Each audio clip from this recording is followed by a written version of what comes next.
And I just want to say one thing. एक minute,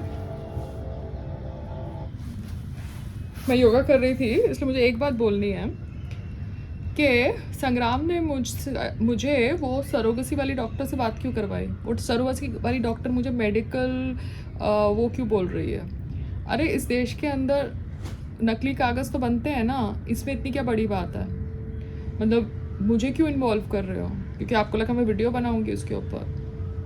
ठीक है, मैंने इन्फॉर्मेशन शेयर कर दी। अगर आपने मुझे वो इन्फॉर्मेशन सही बोली है, बिकॉज मैंने कोई लिंक तो नहीं देखा आपकी वेबसाइट के ऊपर या गवर्नमेंट की वेबसाइट के ऊपर जहाँ पे वो लिंक है जो कहता है।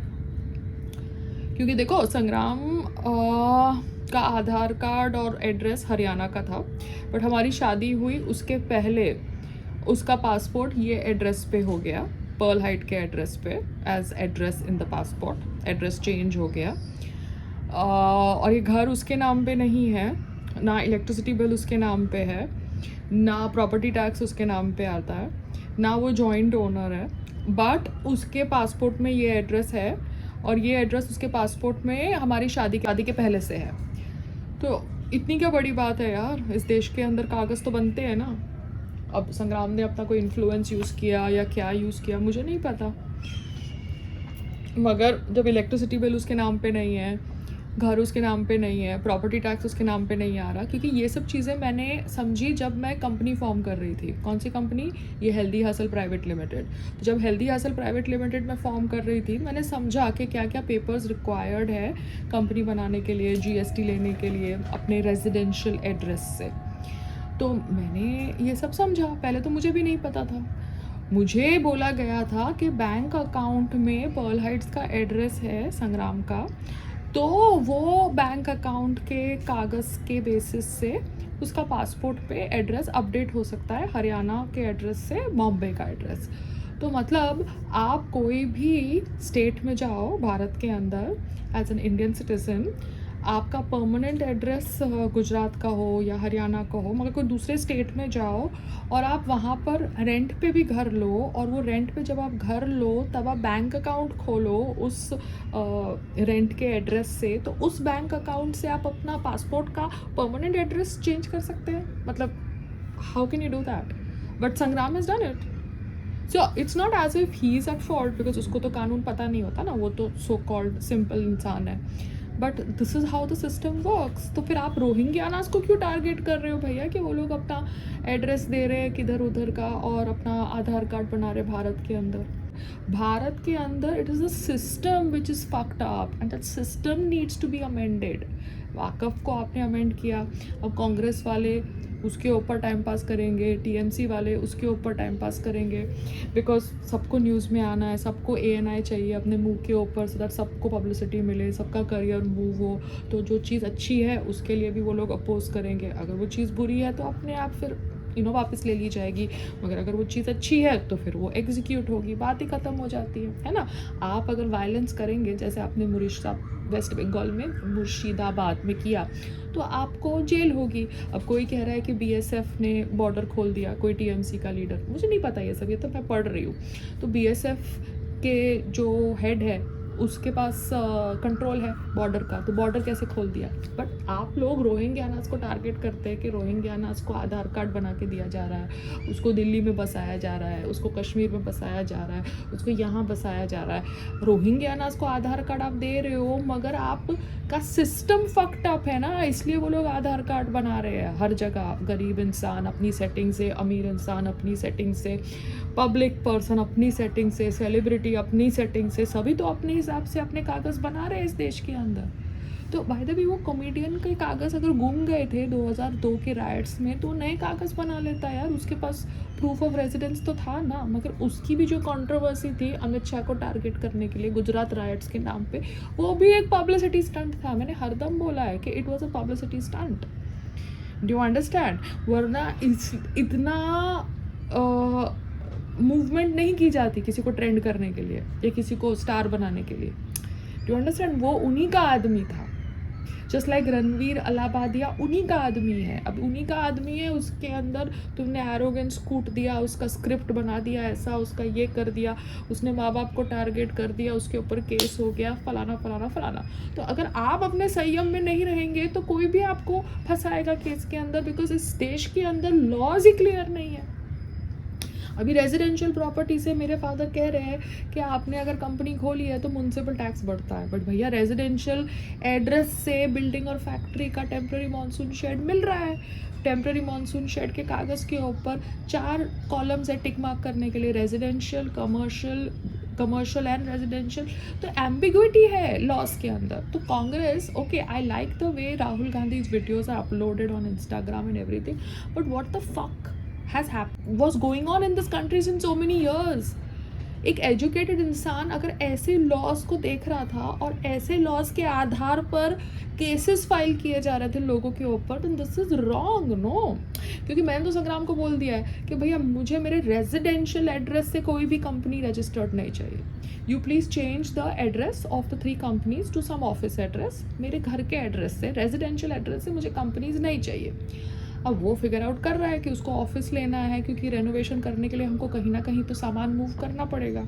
अगर हम ट्रैवल भी करें तो सामान तो हमें मूव करना पड़ेगा ना, टेरेस पे तो हम सामान रख नहीं सकते बिकॉज बारिश आएगी ज़ोर से, और हमको तो अभी तक छपरे में ही अपना गुजारा करना है। तो भारत के अंदर कागज़ कैसे मिलते हैं, कागज़ कैसे बनते हैं, ये इश्यू है, ये कोर प्रॉब्लम है, ठीक है। रोहिंग्यानर्स को टारगेट करो या किसी और को टारगेट करो, उससे कुछ नहीं होने वाला है। बांग्लादेशीज को टारगेट करो, उससे कुछ नहीं होने वाला है।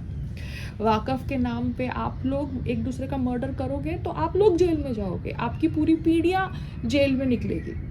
This is what I want to tell everybody out there, because I am a person who gets very passionate about certain causes. Otherwise, I don't involve myself. Earlier, I used to be passionate about what I used to support. Even now, I'm passionate. But earlier, I was blind probably. I thought that one person, one party, one ideology is perfect. It's not like that way. Everything has loopholes. Everything can have certain things which need to be amended. Do you understand? तो फिर जब passport ऐसे बन जाता है तो मेरा passport renew कराने के लिए मेरे को इतने चक्कर करवाए, समझ रहे हो। संग्राम का एड्रेस चेंज ऐसे हो जाता है हरियाणा से बॉम्बे के पर्ल हाइट्स पे, और मेरे पासपोर्ट के रिन्यू के लिए तुमने मुझे इतने चक्कर खिलवाए और मुझे तुम पासपोर्ट एक्ट समझा रहे हो। हाँ, पासपोर्ट वाले नॉनसेंस, स्टूपिड पीपल मैन। तो मुझे मत बताओ कि सरोगसी करने के लिए कागज़ कैसे बनाने हैं। बनाने कागज़ संग्राम तो बनाओ, नहीं बनाने तो मुझे मत इन्वॉल्व करो। I am not fucking involved in your surrogacy nonsense. That is how I am addressing it. It's your life, it is your decision, you are responsible, don't involve me. मेरे नाम से कोई कागज़ नहीं बनाना, मेरे नाम से मैं कोई साइन नहीं करने वाली। तुम जानो, तुम लीगली बोलो भैया मेरी बीवी नहीं कर रही, बात खत्म हो गई। She has a right no to refuse, कि I don't have a right to refuse. How can you force me? बोलोगे कि हमने 50 की उम्र में किसी को माँ बनाया, सिद्धू मूसेवाले की माँ 60 की थी, हमने उसको माँ बनाया, वो सिद्धू मूसेवाले की माँ है, मुझे नहीं वो जोन में जाना। It's my choice, no. मैंने इसलिए तो शादी नहीं करी ना कि my choice is snatched away from मी।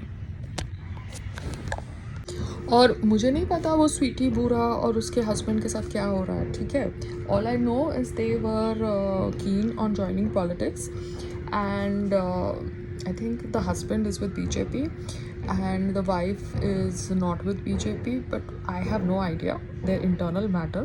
ना मैं किसी के टच में हूँ, ना मैंने किसी के साथ कोई फ़ोन कॉल कम्युनिकेशन किया है। ये तो as a woman, as a wife I felt bad कि कोई इंसान सोशल मीडिया का इस्तेमाल कर रहा है तो उसको इस्तेमाल करने दो। As a woman she wants to talk, let her talk, but then certain things are court based. Your divorce proceedings happen via court, it doesn't happen via media. Media का इस्तेमाल करना obviously shows that you want to use media to convey a certain thought process. Is that because you are emotionally vulnerable, you are upset, you are not able to take the pressure? because मैंने भी पहले PR के कहने पर press conference करी थी जब एक डायरेक्टर ने मेरे साथ मिसबिहेव किया था। I should have gone to the police station, filed a case against that person, but I did not think on those terms because I thought hiring a lawyer, you know, will involve expenses. Going to the court will involve time. I did not understand the zone of legal movement and media movement. So उस समय भी बहुत सारे लोगों ने मुझे कहा था कि you came across as a wannabe who just wanted publicity by defaming a director. But at that time the PR had advised me. I was also not going through a lot of emotions, where I was drinking. I was going through that zone where I felt used and everything. So I just went ahead and did a press conference. But was it the correct decision? Because lot of times press conference करते हैं तो लड़कियों को label किया जाता है as publicity hungry. But the same goes with the politicians who are doing all this, you know, protest. They are also using media for their career building by opposing a Waqf bill amendment which is good for the country.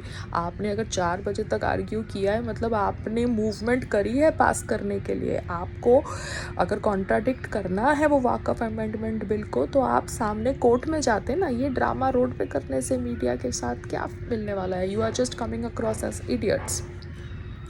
So yes, legal cases should go in court, but sometimes women get misled, get emotionally unstable and make certain mistakes.